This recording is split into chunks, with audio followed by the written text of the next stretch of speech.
চাঁপাইনবাবগঞ্জে আমের মৌসুম প্রায় শেষ ভাগে এসে পৌঁছেছে। তবে আশ্বিনা জাতের আমের বদলতে এখন জমজমাট বাজার। চাষিরা বলছেন অন্যান্য জাতের মতো আশ্বিনা আমেরও দাম পাচ্ছেন না তারা। এর মধ্যে প্রাকৃতিক বৃষ্টিতে ক্ষতিও হয়েছে আমের। সব মিলিয়ে মৌসুম জুড়েই আমের বাজার দর নিয়ে হতাশ চাষিরা।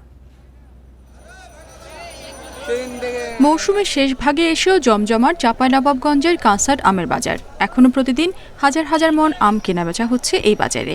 এখন বাজার ভরে আছে আশ্বিনা জাতের আমে। অল্প পরিমাণে মিলছে ফজলি, বাড়িচার সহ আরও কয়েক জাতের আম।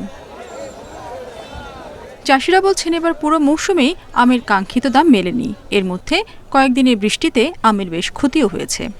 আশ্বিনা তো ড্যামেজ, গোপালভোগে কয়েকদিন ছিল, আর লখনা তো বাদ, এগার কিছু বলা যাবে না। এই আমটার দাম ধরেন কি যে 700-800 টাকা বেচে কিছুই থাকে না তো আমাদের। একটা ভ্যানের পাশে খরচ হয়েছে আপনার 1200 টাকা, 1000-1200 টাকা খরচ। কৃষক বাঁচতে পারতেছে না। কীটনাশকের দাম প্রায় 30% বেড়েছে এই 26 সালে। কৃষি বিভাগ বলছে এবছর জেলায় 37,487 হেক্টর জমিতে আমের ফলন হয়েছে। মাঝের কিছুটা সময় দাম কম মিললেও এখন পরিস্থিতি স্বাভাবিক, দাবি কর্মকর্তাদের। এখন পর্যন্ত আমের বাজার বা উৎপাদন পরিস্থিতি ভালো আছে। আবহাওয়া পরিস্থিতি মাঝে একটু অতিবৃষ্টির কারণে কিছু কিছু আমে